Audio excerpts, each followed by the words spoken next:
Chief minister's office से जो अहकामात गए थे उस पर अमल आवारी नहीं हुई। तो उस ताल्लुक से मैं ये कहना चाहता हूं कि 1 महीने में रमज़ान का आगाज होगा, तो अभी से अगर रमज़ान के इंतजामात की मीटिंग बुलाई जाती है और अहकामात दिए जाएं कि रमज़ान के महीने में कारोबार करने वालों को जल्दी कारोबार बंद करने पर मजबूर ना किया जाए, क्योंकि वो तरावी को जाते हैं, नमाज पढ़कर आते हैं। इसलिए अगर रमज़ान के इंतजामात की मीटिंग अगर बुलाई जाती है तो इससे काफ़ी सहूलत होगी। And the second issue which I has raised was about the fruit market, sir. Now the season for mangoes will be coming, sir. I know the matter is sub judice, but this can be sorted out if the government comes forward and give the Patti passbook to the fruit market which has been established at Hazrat Pahadi Sharif ke paas mein. And also I had spoken about the IT park. So that also hasn't been spoken about Honorable Chief Minister Saab, sir. And I have also spoken about the 2-bedroom housing which was allotted to the beneficiaries. In spite of getting the allotment letter and the names being in the list, they have not yet been handed over with the keys. And I've also mentioned about the old area where GHMC quarters and PWD quarters were there, we had constructed. Those flats are also not handed over, sir. So I need a clarification on that. I have also spoken about food adulteration. Honorable Chief Minister Saab haven't spoken anything about that. An important issue I had raised about the traffic problem of Hyderabad city. So I had requested for a meeting of city legislatures to be called so that we could give our suggestions regarding this. And about the Waqf land, sir. So the CBCID inquiry was ordered, and I had requested to please speed up the CBCID inquiry and place the report of CBCID. So for about that also nothing has been told, sir. Sir, I have also spoken about this religious tourism, sir. Pilgrimage. There is a need for provision for including the famous Gurudwaras of the city, also the famous churches like the Medak Church and also the Parsi temples, and also the Shia community Tabarukas at Bibi Ka Alawa, Khilwat Mubarak, Ashur Khana, Alawa Sartok, and also the famous dargahs can be included. So Honorable Chief Minister hasn't spoken about that, sir.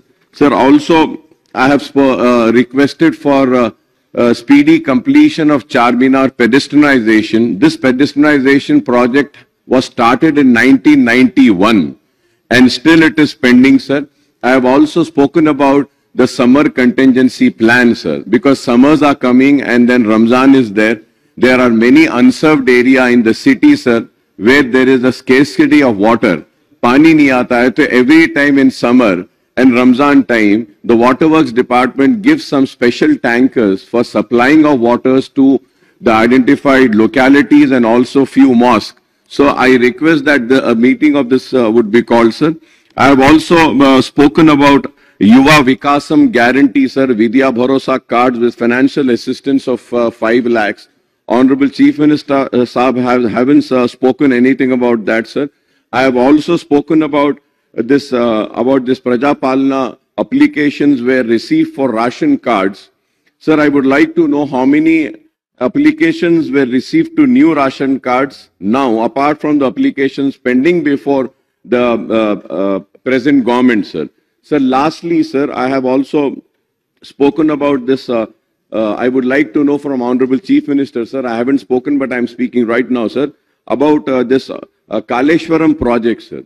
Sir, the Telangana High Court has expressed its inability to spare a sitting judge for judicial inquiry. So now I would like to know which inquiry the government is going to order. Are they going to go for a CBI inquiry? Because we need to find out, sir. So many allegations we are reading, this happened, that happened. So I think it is the need that an inquiry should be ordered. If not CBI, at least CBCID or retired judge. But there has to be an inquiry so that the truth comes out. So I need the clarifications about this, sir. और आखिर में मैंने एक अहम सवाल किया था साहब कि महंगाई बढ़ रही है, राइस की कीमत बढ़ रही है, ऑयल की कीमत बढ़ रही है, दाल की बढ़ रही है और गरीब और मिडिल क्लास परेशान है।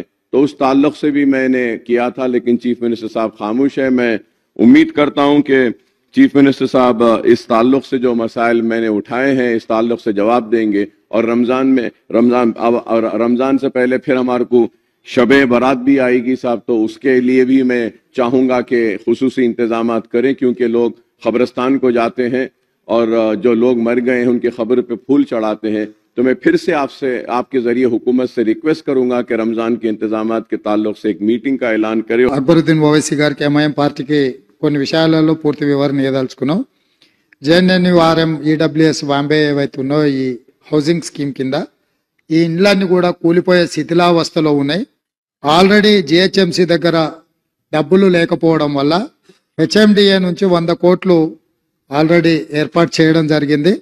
జిహెచ్ఎంసీ కూడా 206 కోట్ల అంచనా వ్యయంతో పునరుద్ధరణ కోసం వివరణాత్మక అంచనాలు రూపొందించింది. త్వరలో పనులు ప్రారంభిస్తాం. Point number 1, old city Krishna జలాల విషయంలో కూడా వారు ప్రస్తావించారు. రిపేర్స్ చేసినప్పుడు మధ్యలో కొంత అంతరాయం కలిగింది. పూర్తి స్థాయిలో కృష్ణా నది జలాలను ఓల్డ్ సిటీలో ఇవ్వడానికి కూడా మేము ముందుకు వచ్చినాము. అదేవిధంగా చాంద్రాయన్ గుట్ట ఏరియాకు సంబంధించిన సివరేజ్ నెట్వర్క్ విస్తరణ మరియు అభివృద్ధి సేవలు మరియు బలోపేతం చేయడానికి ప్రభుత్వం 301 కోటి రూపాయలతో అభివృద్ధి పనులకు శ్రీకారం చుట్టింది. దీనికోసం జీవో నెంబర్ 544 తేదీ 5/8/2023 జారీ చేసింది. ప్రస్తుతం ఈ ప్రాజెక్టు టెండర్ ప్రక్రియ కొనసాగుతుంది. ఈ ప్రక్రియను త్వరలోనే పూర్తి చేసి 2 సంవత్సరాలలో పనిని పూర్తి చేస్తాం. వేసవిలో నీటి ఎద్దడి గురించి కూడా వారు ప్రస్తావించారు. దానికి అవసరమైన నీటి సరఫరా డిమాండ్లను తీర్చడానికి కావలసిన నీటిని తరలించడానికి అత్యవసరంగా పంపింగ్ ఏర్పాట్లు చేసినాం. అవసరమైన అన్ని రకాల చర్యలు ఏర్పాటు చేస్తాం. रमजान अभी रहे रमजान के लिए सब कुछ इंतजाम करने के लिए GHMC and state government budget भी सैंक्शन किए 5 करोड़ रुपए. जल्दी से जल्दी वो टेंडर बुलवा के वो काम करवाने के लिए सरकार पूरा तैयारी कर ले रहे. और रमजान के समय पर जो भी पीने का पानी सब सारे जो भी है HMWSS भी वो काम में लगा हुआ है. रमजान के बारे में इलेक्शन कोड आया तो आप सचमुच बोले, हमें भी पता है, हम कोई रिव्यू नहीं कर सकते. जैसे ही असेंबली खत्म होते सब MLAs को बुला के एक सेपरेट मीटिंग बुलवा के आप लोग जो भी मुद्दा उठाएंगे वो पूरा रिजॉल्व करने के लिए हमारे ऑफिसरों को मैं आदेश दे दूंगा. और आज जागने की रात है. Already police commissioner and concern department को हम आदेश दे चुके हैं रात को देर रात तक पूरा दुकान खुला रखने के लिए, किसी को तकलीफ नहीं देने के लिए. 2 दिन पहले हमारे पेशे में हम रिव्यू किए. आज रात को किसी को तकलीफ नहीं देने वाले. और एक बार आप भरोसा के लिए मैं आई से हमारे ऑफिसरों को मैं आदेश देता हूं, खासकर city police commissioner and GHMC commissioner and principal secretary MAUD को आज रात में किसी को तकलीफ नहीं होना है, हर चीज इंतजाम करना है. और ఇంకా ఈ ఓల్డ్ సిటీకి సంబంధించిన పనులు పురోగతి జరుగుతూనే ఉన్నాయి. SRDP strategic road development funds కానీ పదే మెట్రోకి సంబంధించి గతంలో 75 కిలోమీటర్లకు కాంగ్రెస్ అధికారంలో ఉన్నప్పుడు మెట్రో పనులకు టెండర్లు పిలిచి ఎల్ఎన్టీకి ఇస్తే 69.5 కిలోమీటర్లే పని చేసిండ్రు. 5.5 కిలోమీటర్లు గౌలిగూడ బస్ స్టాండ్ నుంచి ఫలక్నామా వరకు వేయాల్సిన మెట్రో రైల్ ని ఎలాంటి సంస్థ నిర్మించలేదు. దానికి సంబంధించిన वो जो पिछले सरकार ने मेट्रो के लिए 75 किलोमीटर टेंडर बुलवाया इलांटी संस्था को दे दिए, मगर वो लोग 69.5 किलोमीटर मेट्रो का पूरे किए और 5.5 किलोमीटर गौलीगुड़ा बस स्टैंड से लेकर फलकनामा तक जो मेट्रो ओल्ड सिटी में बनाने का था वो नहीं बनाया. इसीलिए हमारा सरकार आते ही इसके बारे में मेट्रो के बारे में हम पूरी तरीका से हैदराबाद शहर के बारे में हम रिव्यू किया. इसीलिए आज हम लोग यकीन से जिम्मेदारी से मैं कहना चाहता हूं, ग्रेटर हैदराबाद में मेट्रो का बहुत जरूरत है. गरीब लोग जो इसमें मेट्रो गरीब लोगों के लिए बहुत जरूरी है. इसीलिए गौलीगुड़ा से लेकर फलकनामा, फलकनामे से लेकर चंद्रायन गुट्टे तक मेट्रो रेल डालने के लिए हम लोग आदेश दे चुके हैं। और दूसरी बात रहा नागौल से लेकर एलबी नगर, एलबी नगर से लेकर ओवैसी हॉस्पिटल, ओवैसी हॉस्पिटल से लेकर चंद्रायन गुट्टा, चंद्रायन गुट्टा से लेकर P7 रोड से लेकर सीधा सीधा इंटरनेशनल हवाई जहाज अड्डा पे हम मेट्रो रेल ले जा रहे। और एलबी नगर से हैत नगर तक हम मेट्रो रेल लेके जा रहे। और कुकटपल्ली से आगे चंदानगर से लेकर BHEL और रामचंद्रापुरम तक भी हम मेट्रो आगे वहां पर भी हम आगे ले जाने के लिए कोशिश कर रहे हैं। और हम हाईटेक सिटी से लेकर गच्चीबौली वहां पर विप्रो जंक्शन से जो अमेरिका काउंसलेट सेंटर है वहां तक भी हम आगे ले जाने के लिए तेलंगाना सरकार ने पूरा अप्रूवल किए। ये पूरा रिप्रेजेंटेशन गवर्नमेंट ऑफ इंडिया को हम लोग अर्बन डेवलपमेंट मिनिस्टर को हम दे चुके हैं। केंद्र सरकार से हम लोग नेगोशिएट कर रहे हैं क्योंकि ये बजट केंद्र सरकार ने देना है, इसीलिए हम लोग कोशिश कर रहे हैं केंद्र सरकार से कुछ पैसे लेके ये मेट्रो रेल आगे ले जाने के लिए। हैदराबाद शहर का जो पिछले मेट्रो भी हम ही ने बनाया, ये भी मेट्रो आगे हम ही लोग बनाने का है। वही नहीं, एयरपोर्ट से कंदकूर में जो इससे पहले सरकार जो फार्मासिटी बोले हम आगे अच्छा डेवलपमेंट वहां लाने के लिए एयरपोर्ट से लेकर कंदकूर जो फार्मासिटी के नाम पे जो जगह लैंड एक्वायर किए वहां तक भी हम मेट्रो ले जाने के लिए हमारा कोशिश है। हर तरीका से हैदराबाद शहर में आपको जानकारी है क्योंकि आप 7 बार MLA जीत चुके हैं। यहाँ के जनता, यहाँ के लोग आने वाले जाने वाले ये हैदराबाद मेट्रो सिटी को जितना जानते, ये हेरिटेज प्रिसिंक्ट्स कुली कुतुब शाही से लेकर चार मीनार तक कितना अच्छे सुंदर सुंदर बड़े बड़े महल से, ये सब सारे देखने के लिए दुनिया कोने कोने से यहाँ पर लोग आ रहे।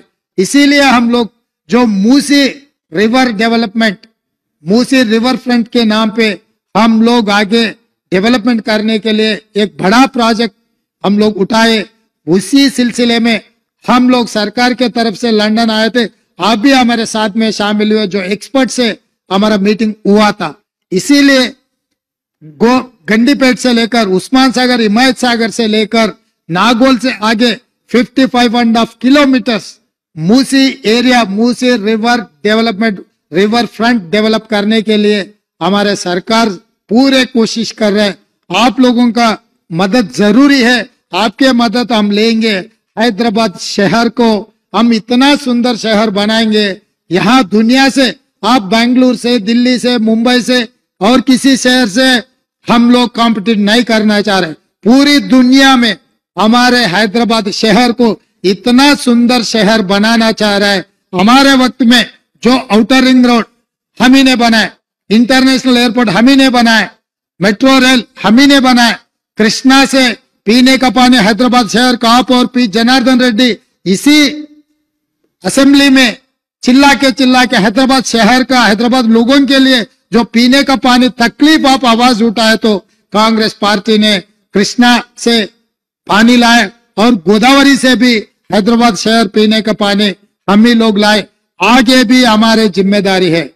मैं यकीन से मेरे सरकार के तरफ से मैं भरोसा दिलाना चाहता हूं पूरे तेलंगाना जनता को, 4 करोड़ लोगों को, हैदराबाद शहर को अगले लेवल पे हम लोग लेके जाने वाले हैं। इसीलिए जो हैदराबाद में up to outer ring road के इनसाइड जो शहर है urban Telangana, outer ring road से लेकर जो नया रीजनल रिंग रोड बनाने के लिए जो तैयारी हो रहे वो सेमी अर्बन तेलंगाना, और रीजनल रिंग रोड से लेकर तेलंगाना बॉर्डर तक रूरल तेलंगाना 2050 मास्टर प्लान हम लोग बनाने के लिए कोशिश कर रहे हैं। अकबर साहब, हम लोग आगे तेलंगाना के लिए बड़ा नक्शा लेकर आने वाले हैं।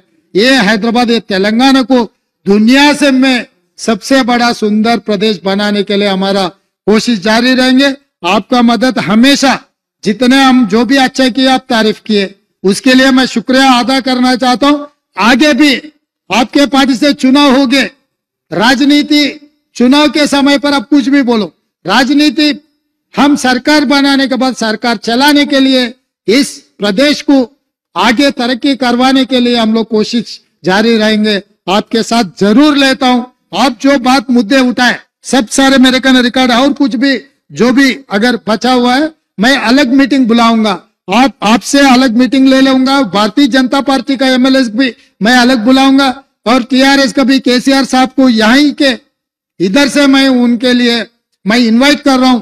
चंद्रशेखर राव जी भी as a learned senior experienced member of this house, जो भी उन्होंने भी आगे तेलंगाना के लिए जो उनका सुझाव है हम लोग ले लेंगे। उनके लिए भी हम लोग वेलकम कर रहे हैं। और अकबर साहब हम लोग ये तय किए विथ स्पीकर परमिशन, और बहुत सारे छोटे छोटे जिले में बड़े बड़े कलेक्टर ऑफिस बनाए। हमारे वेंकट रेड्डी सब चिट्ठी भेज रहे। इतना बड़ा शहर, कम से कम करोड़ के ज्यादा लोग हैं, कलेक्टर ऑफिस नहीं है हैदराबाद शहर के लिए, हैदराबाद डिस्ट्रिक्ट के लिए।